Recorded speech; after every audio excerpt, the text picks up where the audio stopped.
Okay, everybody, can you hear me? All right, here we go. So a couple things I want to, first of all, the lights. I know they're kind of messed up. The people there, is it too bright there? Yeah? All right, so we're just going to see So how do we do it last we turn them on back there, but that's too bright as well. Okay, so Tom. There we go. Is that good? Okay, excellent. That's good. Okay, so again, I mentioned the people in the back. We've had some problems where people can't hear because people are being too quiet. They're standing. If they're not loud enough, hey, you're not loud enough. I mean, please, this is what it's about, right? So let me just kind of introduce you to what we're doing here tonight. I don't have my lovely assistant here. So this is our 17th show. Yeah. That means we've done 17 months of this. Which is pretty amazing. I think it's pretty amazing. And and Jules is tired.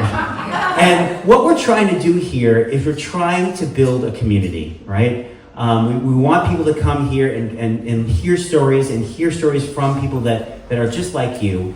We live in a pretty uncertain time in a world that's very uncomfortable, and there's a lot of things happen every day that make us all cringe, and and it's nice to come to a place where everybody is here for everybody, because you know what? Coming up here and telling a story is super brave. It's really hard to do it, and it's amazing when people do it, and I want everybody to make sure that they're supporting everybody that comes up here, because it's pretty amazing. So here's what we're going to do. So this is again, it's true stories told live in front of you guys. It's all based on a theme. The theme tonight is misunderstood. And there will be a theme next month, which is appetites, Thanksgiving eating. I don't know. I thought that would be good. What else do we need to tell you? We're going to be posting. There'll be 5 words that every storyteller has given us. Not everybody, but most people have given us 5 words, and that will tell you kind of what, just generally speaking, what the story is about, or just kind of anchor points within the story. And this is not judged. We're not trying to see who's better. We just want to hear stories. Am I missing anything, CJ? My mom's been to every show. There she is, right there. There's my sister as well. There we go. Okay, so I think I'm going to start with the story. You guys ready? Yeah. Okay, are you guys ready? Yeah. All right.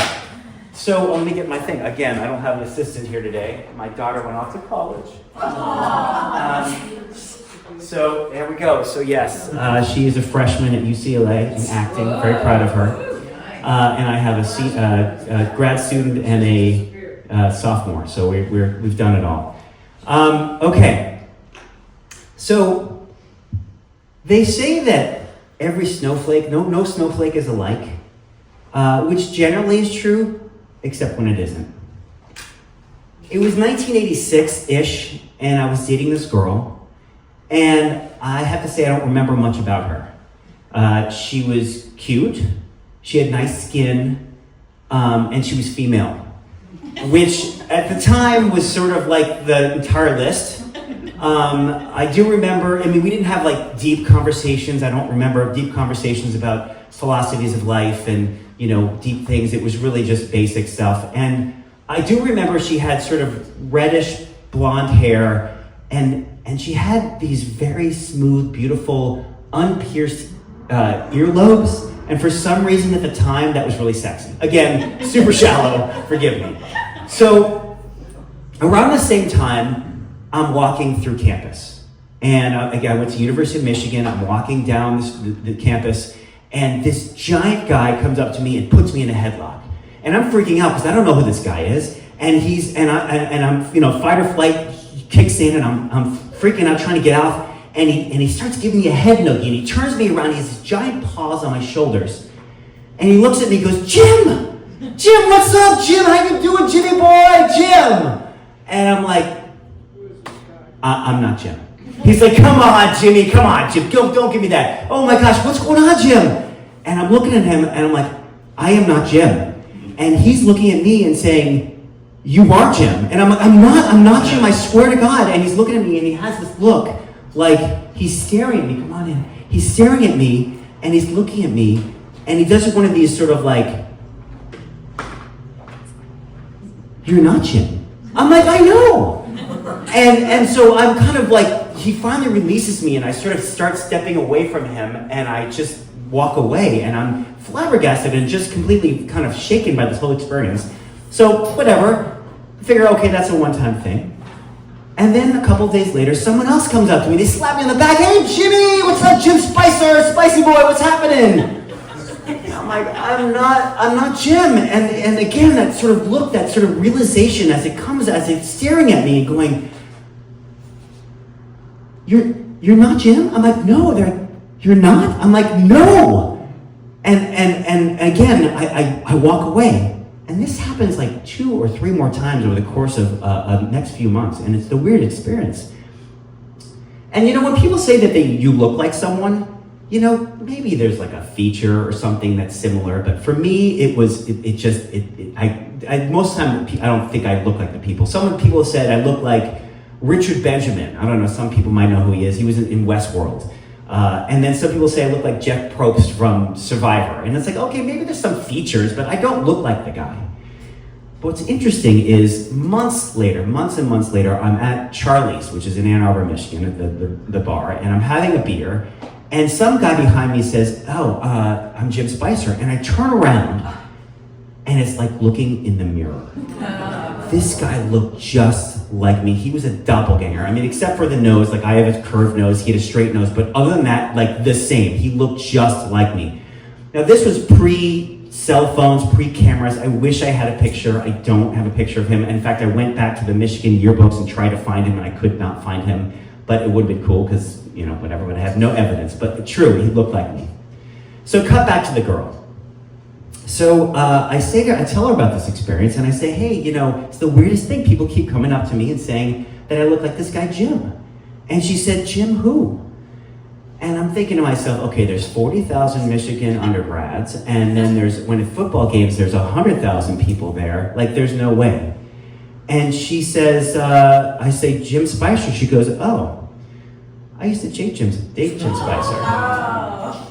So, our relationship didn't last very long, but I have no doubt that somewhere in this world, there she is with someone who looks just like me. Because I'll tell you what, that girl had a type.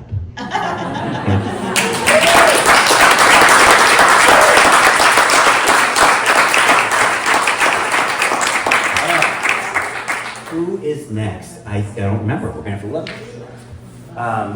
Let's see. Next. Alex. We're gonna have Alex come up here. Alex is a fantastic storyteller. Alex has a plan tonight, but she did me a solid and she came in and she's telling the story. So let's give it up for Alex, please.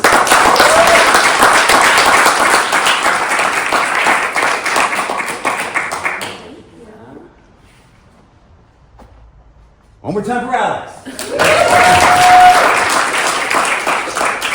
Okay, hopefully this is a good volume. When I graduated college in 2020, I made my first big purchase and I bought a used 2019 Kia Rio. And I was so excited because I had just spent the last 5 years totally carless in Santa Barbara where there's no real airport. So I was taking the train a lot and it was not fun. So when I bought my new car, well, kind of new, I guess, it was new to me, I was like, I have to go on a road trip. I have been just dying to have a vehicle for so long, and I have a friend in LA who is more than happy to have me stay with her for a couple nights. So I'm going to drive down and see her. And I'm sure all of us are very familiar with that drive from the Bay down to LA. And one thing that I was really excited about was one thing I loved about my car, and this is so dorky, but it has really good gas mileage. And I was totally convinced that I could get down to LA with one tank of gas and I was not gonna stop and get gas. And so I filled up before I left and it said I had 360 miles range. And I was like, yeah, that sounds about right. I can probably do that. Didn't cross-check my Google Maps estimate or anything of how many miles, but I'm like, this is gonna be fine. And I do the drive, and I'm starting to get close to the Grapevine. And I don't think I'd ever driven through the Grapevine on my own. Like most of my road trips, my parents have driven. So I'm like not really even sure what the Grapevine looks like, but I'm like, I'm pretty sure I'm coming up on the Grapevine. And from what I hear, there's no gas stations there. And I'm looking at my meter and I'm thinking, okay, I love my car, but I don't trust my car, and it's telling me that I have like 50 miles left, but I think the Grapevine might be more than 50 miles, so I'm gonna make a responsible decision and pull over and get gas. So I feel like at this point I'm in the middle of nowhere. There's one gas station. I pull in and start filling up my tank, and I hear a meow. And I'm like, that's really weird because I'm pretty sure this is like the middle of the desert. So I'm like looking around and I keep hearing the meow. And finally I spot this like feral cat, and he's like, oh my God, he was so beautiful. He had like this white coat with black spots on it, and he was just so gorgeous. And he's making a lot of noise, like he's trying to get my attention. So I go up to him, he's meowing even more, and then he starts getting, like he's like circling me. I'm like, okay, this is getting kind of weird. I feel like this cat is like circling me like I'm prey or something. But he starts rubbing up all on my legs, he's meowing, he's looking up at me with his big cat eyes. And I'm like, wow, I don't really like cats. I'm allergic to them, but I am feeling such a strong connection to this cat right now. And I feel like this cat doesn't have a home. Like, am I supposed to be like its new home? Like, is this the universe telling me something? So I go back, because I like walked away from my car to say hi to the cat. So I go back to my car, I open the door, and I'm like sitting in my passenger seat. And I'm like kind of trying to get the cat comfortable with the idea of like maybe going in my car. And the cat is just like very careful. Like he gets close to me, he'll rub up on my legs, but then he'll like step back. And he's still making a lot of noise. And then I'm like, dude, I realize this cat's probably really hungry, and I think that's why it's making all of this noise. What are the odds that this gas station in the middle of nowhere has cat food? So I go inside and they have like the largest selection of cat food I've ever seen. I was so shocked. I was like, there's no way. So I picked like the nicest one I could find that had like the little easy open lid because I didn't have a can opener.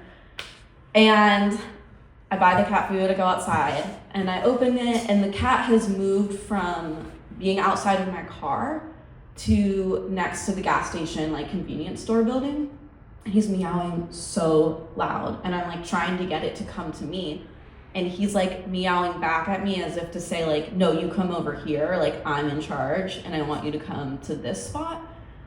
So I follow his directions, and I go over, and he like turns the corner of the store, like he's leading me to somewhere. I'm like, okay, like what's behind the gas station store?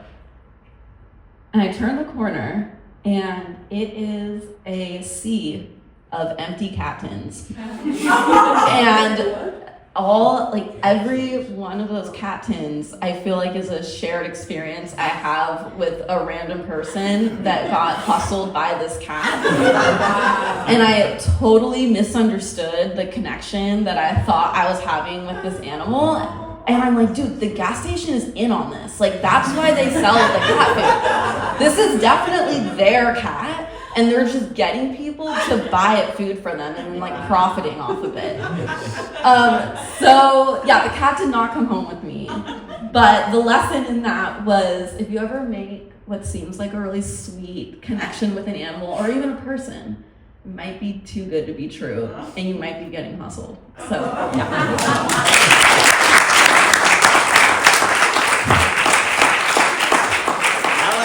Give it up for Alex.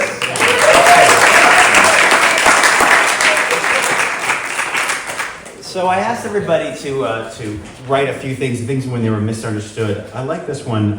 Usually in foreign countries, I liked. I had it. I read it before. I'm trying to get a reservation at a fancy restaurant, and they thought I wanted a job. Or asking a Swedish woman out, but she thought I was asking where the bathroom was. That's unfortunate. Or I was a religious studies major in college. My parents thought I was going to become a priest, but it made me an atheist instead. There we go. Okay. All right, I think we're ready for our next storyteller. Just make sure this doesn't fall off. Okay, and our next storyteller is, I don't remember. Who's it going to be? Taylor.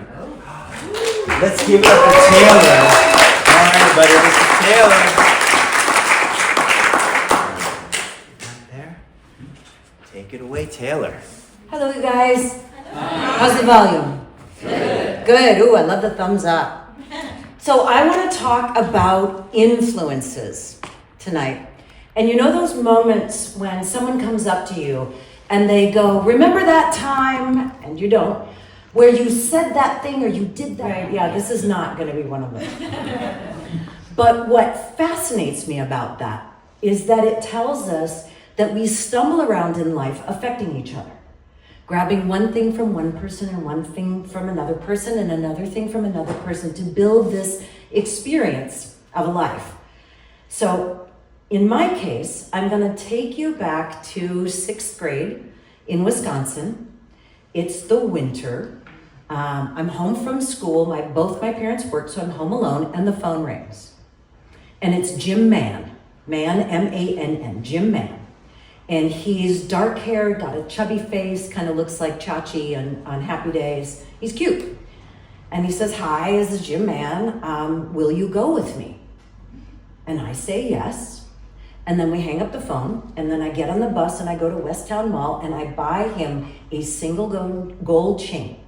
And I bring it to school and he wears it. And we are now officially going together. Okay, this is so exciting in 6th grade. And we have no idea what this means. We just know that it's very mysterious and it's very exciting. And then we get invited to Shelley Robinson's party. Now, Shelley Robinson is a wild thing, and she's always cooking up ideas that nobody would ever think of. She's all like, hey, let's go through my mother's underwear drawer. And you're like, okay. And her mother had the biggest bras I've ever seen in my life. The cups were so big, it was like they could hold bowling balls. And they were terrifying. The things in that underwear drawer were terrifying and also a little exciting. And so Shelley Robinson is having a party, and none of us know what this is going to be like. And she invites all the couples that are going together. And so we're all in Shelley Robinson's house, and we're all drinking punch out of Dixie cups. And Shelley goes, hey, I've got an idea. Why don't we do a makeout circle? And we're all like looking at her blankly. And she goes, okay, everybody stands around in a circle. And then the couples who are going together, they come in the center and they kiss. And then we all watch. And then they go back into the circle. And we're like, okay.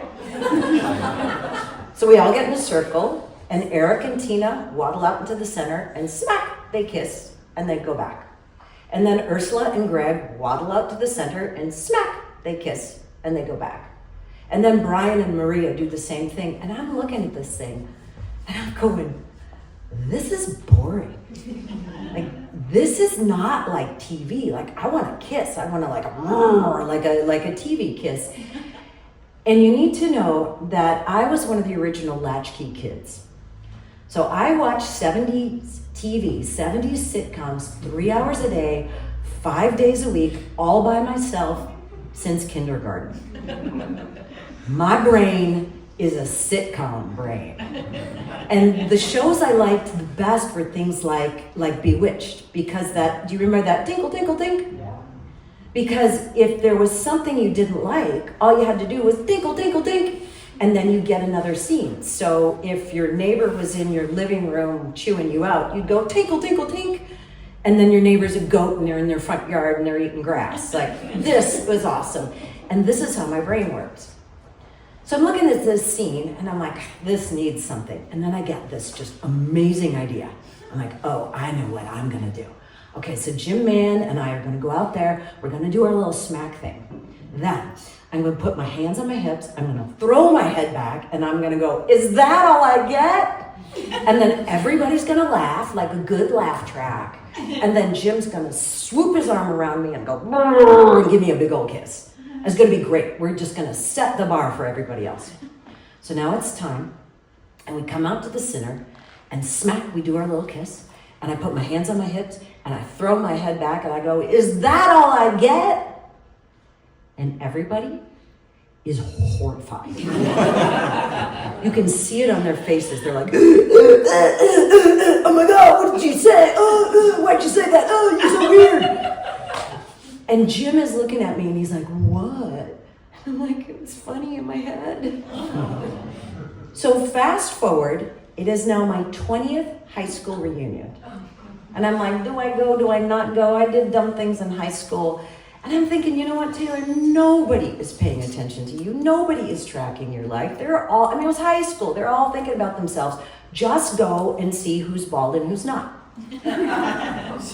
So I show up to the reunion, and it's kind of interesting. And I'm at the buffet, and it's brats and sauerkraut, and brats and sauerkraut. You know, this is still Wisconsin, and there's steam everywhere.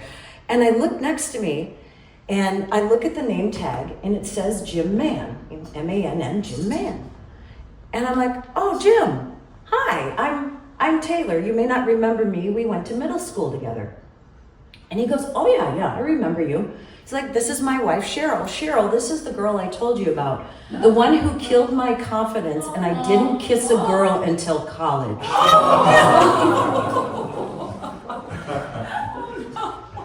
And I'm standing there, and I'm looking at Cheryl, and she's just like dagger eyeballs. And I'm like, look, Cheryl, I was like in 6th grade. It was dumb. I watched a lot of TV. I'm sorry. There was no laugh track. La, la, la, la.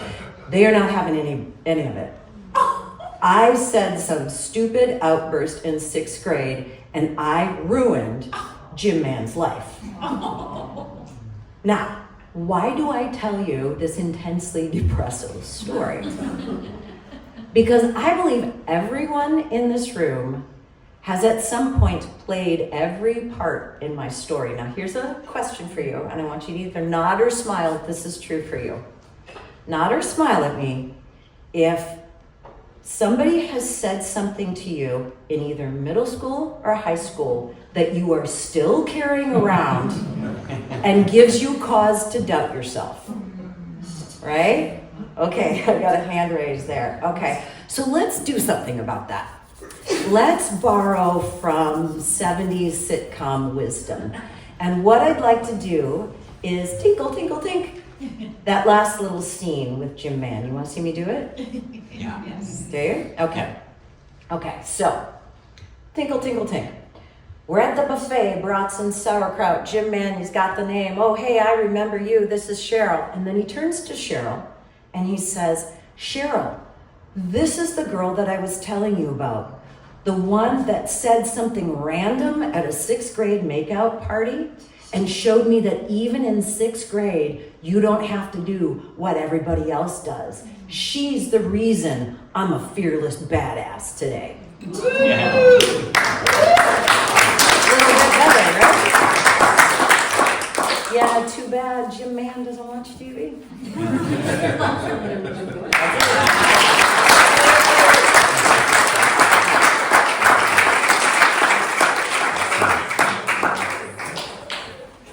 Give it up for Taylor.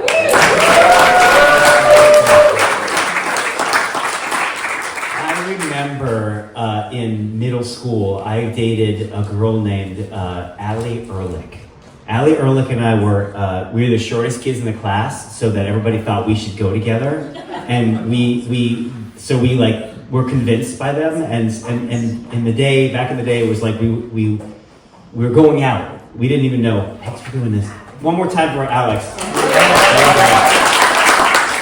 So I remember we were sitting there, and like our entire relationship was based on notes that we'd write back and forth. We actually never spoke ever. It was like, you know, I'd write her a note, she'd write me a note, and we eventually like after a couple of days, I was like, I don't even know anything about this girl. So we broke up on a note, and I kept those notes for years. But I was so embarrassed by it that I think when I reached like the end of middle school, I burned them. So that was poor Allie. Anyway, I'm going to read one more thing, and then we're going to have a little bit of a break, and then we will come back and we'll have some more stories and the drawing for the T-shirt. Let's just read one more of these, which is this one. I was at dinner with my son, who was 20, and before I sat down, I went to use the restroom. While I was gone, the hostess asked me if my son if his wife wanted a drink to start. My son was very humored. All right, so we're going to take a quick break, and then there's a bathroom back there. There's drinks over there by Jules, and then we're going to do some more stories. Okay, so go for it. Okay, everybody, let's grab our seats. Okay. One thing I forgot to do in our last story, when Taylor told her story, was to show her a picture of Taylor when she was that age, and I have that. I'm going to pop that up on the screen. Here we go. You gotta go set braces? So cute, Taylor. So cute. 6th grade, people. 6th grade. Can you see? What is that? You know, I need more.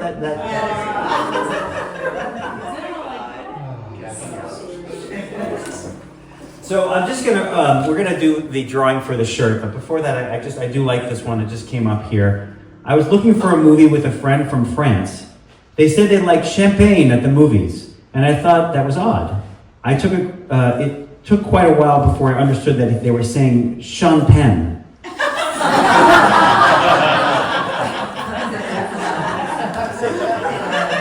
All right. I need a lovely assistant. Who wants to come up here and help me pick a name out of the hat? Anybody? Come on. Yeah. Come on. All right. Here we go. You gotta just pick a really good name. Whoever's name. Just name it. Anyone. Just Say that one. That's the one. All right. You want to say who it is? There's nothing on there. Oh. Who? Dan. Dan. Dan D. Dan D. All right. Dan, I have a. Thank you so much.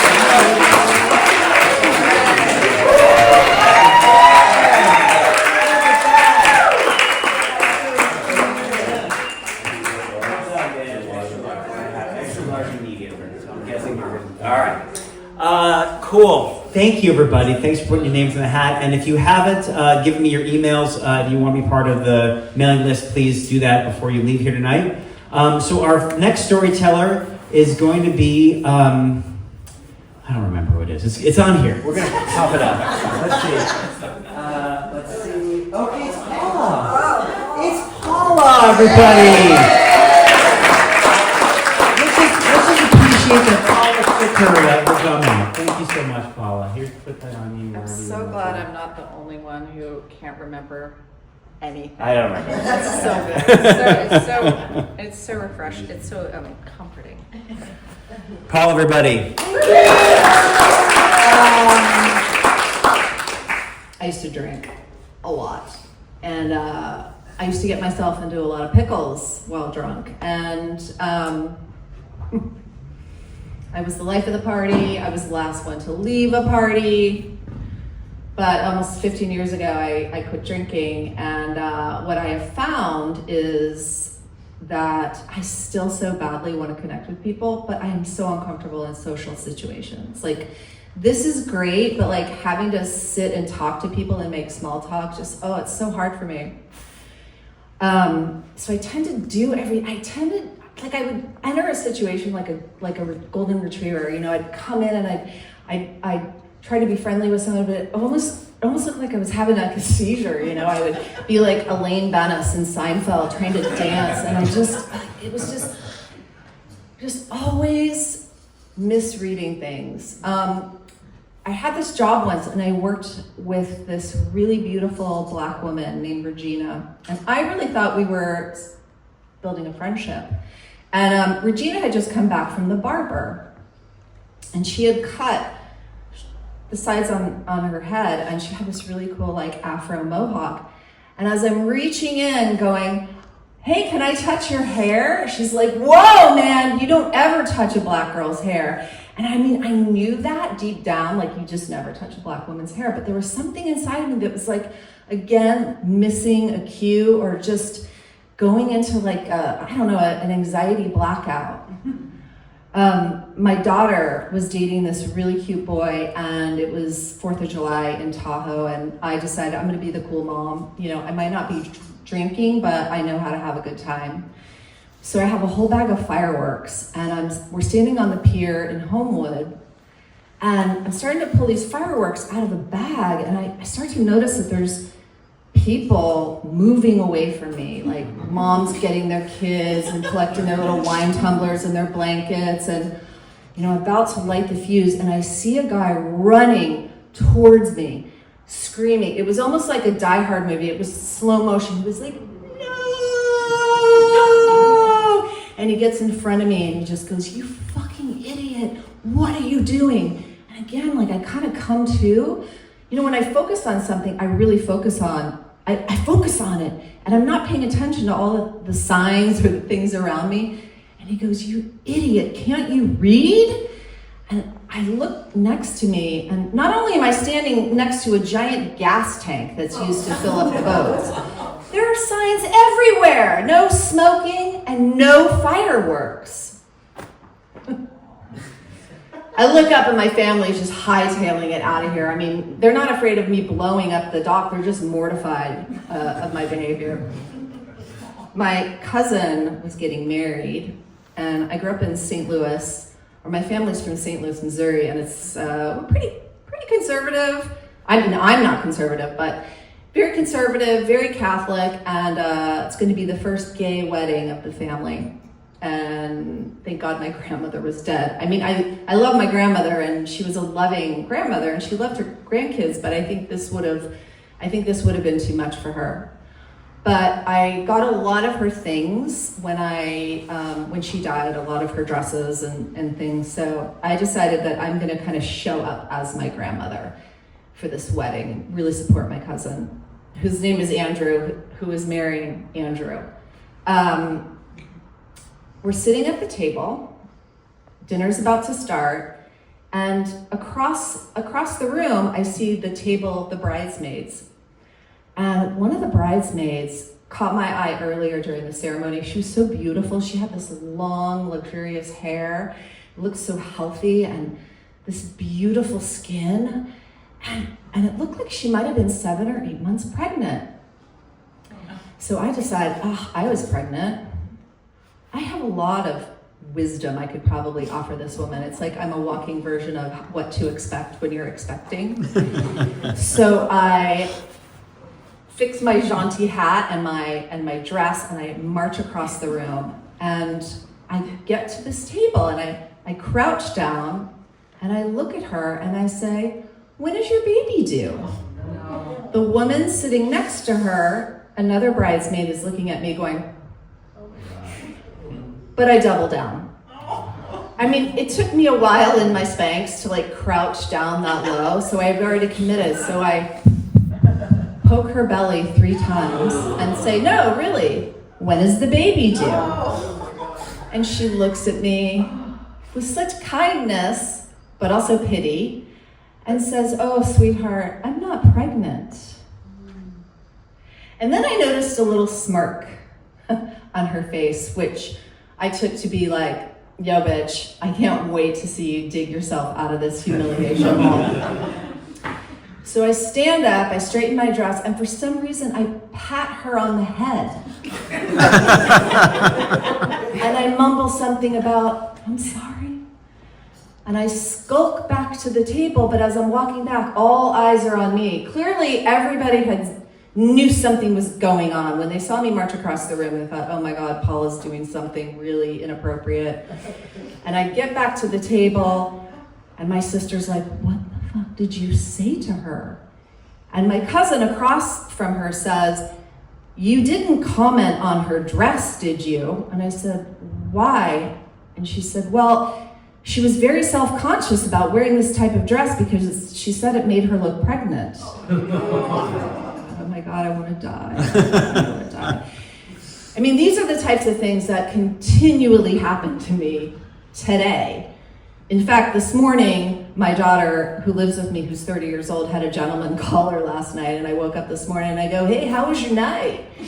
And she just looks at me and goes, it was fine. I said, was that inappropriate to ask? And she said, yeah, Mom, you might as well just ask me, how was that dick last night?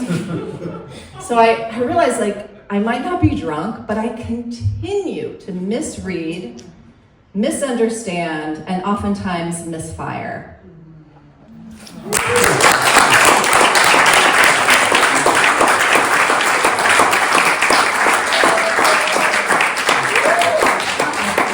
And Paula, is that the jaunty hat? Is that the hat you were wearing? It's not this hat. No, that hat. That is the hat. That's That's the a hat. picture of me at the wedding. That's her at the wedding. Is that pre or post poking belly? That's pre. Pre-post, pre. Yeah. Yeah. Pre-poke. Nice. Pre-poke. All right, one more time for Paula.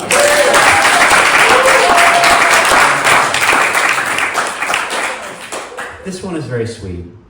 One night after dinner, I took my little son outside to look at the moon. I said, tonight the moon is full. Cooper agreed and said, yes, Mama, he ate all his dinner. All right. I don't have words for this person because this person is doing me a solid and telling a story. Let's give it up for Jules. This is Jules. Everybody needs to go shopping at Vintage Rooms. Reel you in. I'm going to take that picture off. So this is not Jules. All right. It's a beautiful picture, though. It's for you.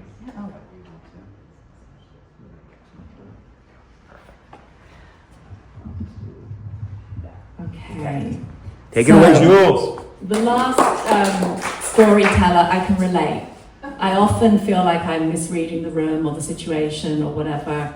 And this was a real recent event, last Saturday, actually.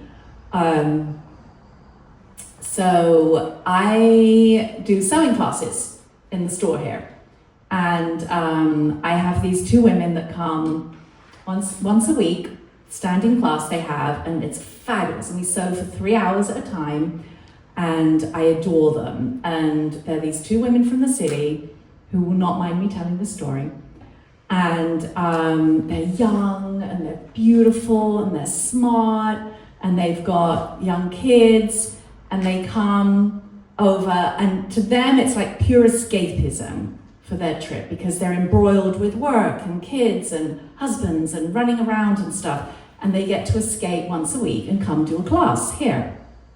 And I have a bit of a girl crush on both of them. And we sit at the table and we just sew, and they gossip about all their friends and their fabulous friends and all these amazing trips they take and all this fabulous life they seem to have. And one of them had a 40th birthday party this past weekend, and they'd been talking about the party, and I was like, are you going to invite me? And so for a couple of weeks, they kept talking about the party, and they're like, Jules, you are coming, right? And I was like, oh, I'd love to. And I just was like, yes, I made the cut. I got invited to their birthday party.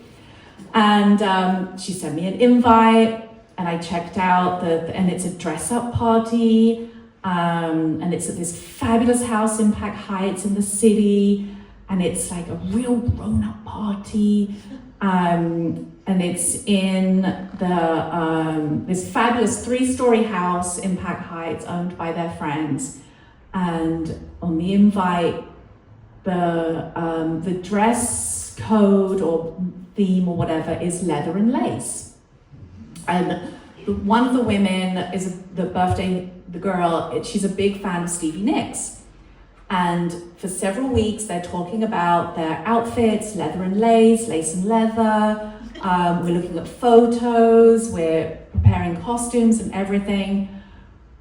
And I invite my friend from the city, and I'm like, I don't want to take any of my old boring friends from here. So I remember I have this fabulous cool friend in the city who I haven't seen in a long time. The ideal, we'll go, she's young and hip, and we'll dress up, and it'll be fabulous, and we'll be part of this whole group of fabulousness in the city. And so we're at one of the sewing classes, and that we're going through what they're going to wear and all of this. And somehow along the lines, I hear 70s disco.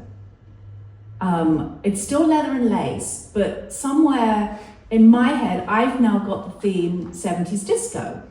And part of this was because the week leading up to the event, all of last week, there were 3 70s disco parties in Mill Valley. And one at Bimbo's too in the city. So all week I had people coming in, renting and buying 70s discos outfits. There was one at the Junction, there was one Old Mill or something, and then this one at Bimbo. So I now have it in my head it's 70s disco, even though I know it's leather and lace. But somehow the connection, I have this disconnect. So, and I tell my friend in the city that's going to come with me, oh, it's 70s disco, 70s disco. And she's like, great. And she has a denim jumpsuit that she bought from my store ages ago. And she's like, great, I'm going to wear the denim jumpsuit. It's going to be perfect. It's awesome. And I'm like, what am I going to wear? What am I going to wear? And I pull out all my gold sparkly jumpsuits and I'm going in full disco mode now. I'm like, what do I wear? What do I even convert one of my jumpsuits and put big 70s collars on it. And I'm having a bit of a, and this is me too before an event. I always have to like make some crazy outfit or pull out everything. And I kind of obsess to the point where it blows up into this big giant thing that it needn't be. And then, so it's on the day, Saturday, and the party's this evening, and I'm so excited, and my friend Claudia, who's helping me, and I'm trying on all these outfits, all these 70s disco outfits. And I opt to wear this fabulous, shimmery, zebra print, sparkly dress with this fabulous red wrap and silver cowboy boots. And I'm gonna be fabulous.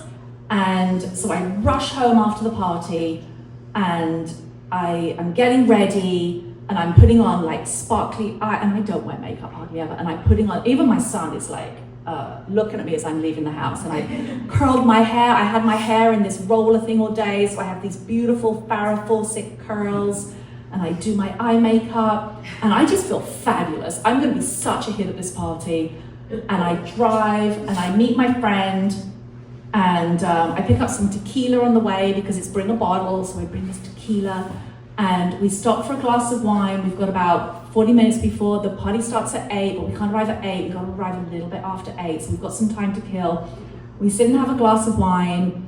We may or may not have popped a little stimulant or something, just to kind of help the evening along and have some fun, because this is a big deal. Like, I don't go to many parties in the city anymore, so we're just so excited. So we pull up outside. I find a parking spot right outside the house, and I'm just so excited. We walk in, and clearly I'm wearing, both are actually, the wrong outfit. It was never 70s disco. It's leather and lace. Every single person in this house is wearing black leather and lace. Stevie Nicks, but I knew that. But it's okay because we're doing great and everyone's so kind and nice to us and lovely. So we come in and we just kind of come in and we just kind of make ourselves at home. The house is stunning. It's like fabulous. 3 stories house, like I said. There's artwork on the wall, floor to ceiling. I'm the oldest woman there. All the women are probably 30 or 40. Most of the men are probably my age and up, but all the women are just gorgeous. But they're all wearing their black leather and lace. Their black leather pants, black lacy big drapes and scarves and things, and me in my silver white boots and red boots. But it's okay, because I'm confident and the stimulant that we may or may not have taken has kind of kicked in and we're having a good time. And then all of a sudden, it's full, like the place is hopping. There's a DJ, we're out in the backyard and we're admiring all the imported palm trees and the artwork and stuff, and there's some mushroom chocolate going around, so we have some of that. We have some bubbles. We're just having a great time. And then all of a sudden, we start like comparing notes, my friend and I, and we're like, everyone's so nice, they're so lovely, everyone's smiley and so nice to us, and this is so nice. And then we start to think, and it's very macabre too, because it is kind of a Halloween-y party, so there's skulls and everything's black and black lace draped everywhere. So all of a sudden we start to think, we're the lambs to the slaughter. Like, they're gonna sacrifice. That's why they're being so nice. They're like, they've lured us in, and I fell for it. I thought they'd accepted me as one of theirs, as their friend. But no, like, they're just like, so then we spent the next hour, like, don't leave this room without me. Like, we stick together. And everyone's just nice, and, oh, you're the sewing teacher. Oh, how nice, we want to sew. And then all of a sudden, it just did this, like, twist. And we were like, are we dead yet? Have they done it? When is it going to happen? At midnight? Oh my God. Like, and so all of a sudden, and it was all because I'd misunderstood, misread all the signs, the room, the nicest, and of course, they didn't sacrifice us. Clearly. They had no intention, and they were the nicest, most wonderful people ever. We've had a sewing class since. They've invited me to more parties. We've got more people that have come sew. But in that moment, we were genuinely freaking scared. But we just kept laughing about it, how they were luring us in. So that was it. That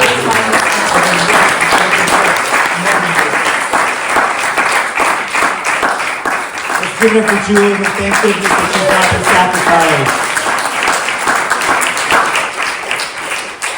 It reminds me, when I was in college, we went to Key West. We drove from Ann Arbor, Michigan to Key West. It was a 28-hour drive. We drove straight through. We didn't tell our parents that we were doing that, but we did. And when we got there, we also had some, I don't think it was stimulants, we had weed. I don't think it's the same thing. We had a lot of weed. And I remember we were walking through downtown Key West, and we ended up at this Denny's. And we're sitting there at the Denny's, and the people were there in the back, like working, but we sat there for probably 15 or 20 minutes and no one came. And because we were so stoned, we were sure that we had died. And that we were ghosts. They never ever even acknowledged us. We actually left there eventually, but figured out that we weren't dead. Okay, so we have our last storyteller tonight. That is a regular here at The Fly. We're gonna have Marianne come up. Everybody give a big hand for Marianne.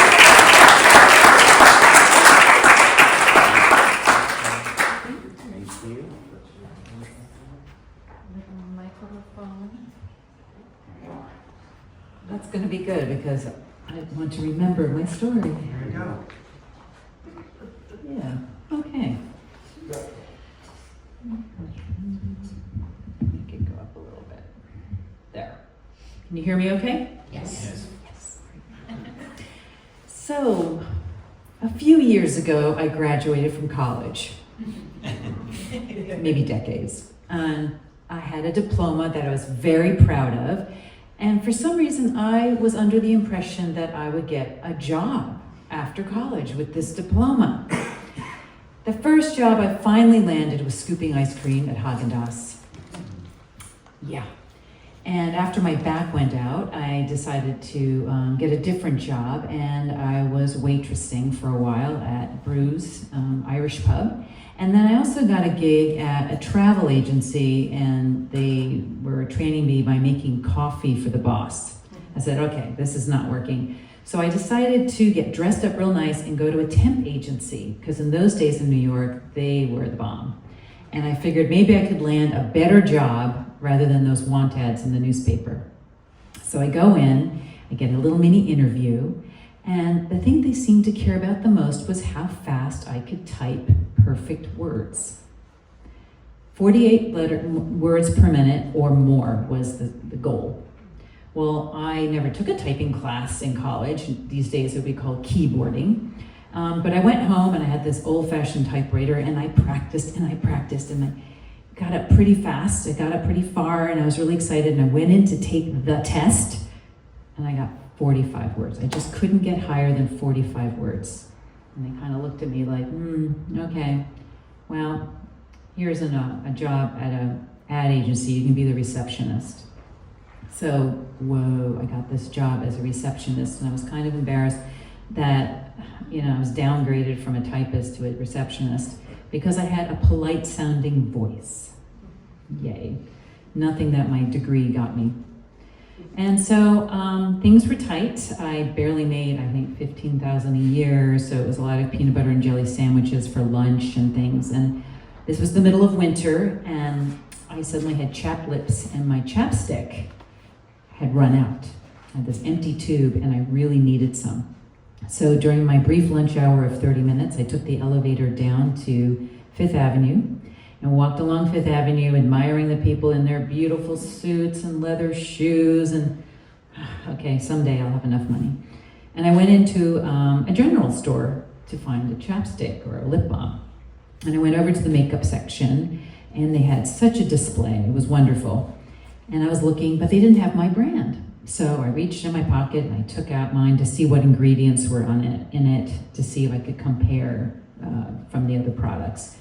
And suddenly I felt this hand smack down on my shoulder and jerk me around, and there was a short, dark-haired man just screaming at me and calling me a shoplifter. And I was just shocked, and I was like, no, you misunderstood.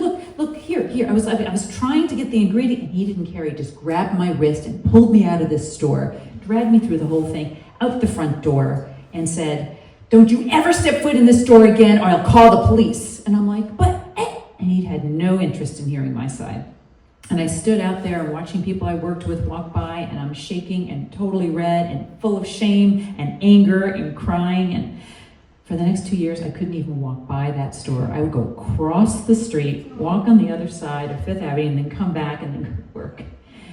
So I think the moral of the story is that, we, as a young adult trying to make it in this world, we think if you do everything right, you got the degree, and you got the right outfit on, and you got the right voice, and whatever, that you still may not fit in, and you may not even fit in at a store. So that's my story.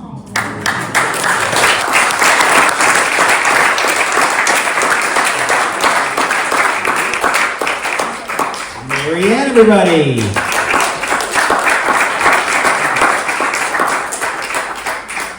So we've come to the end of our 17th show. I want to thank all the storytellers. Let's give a big hand for all the storytellers that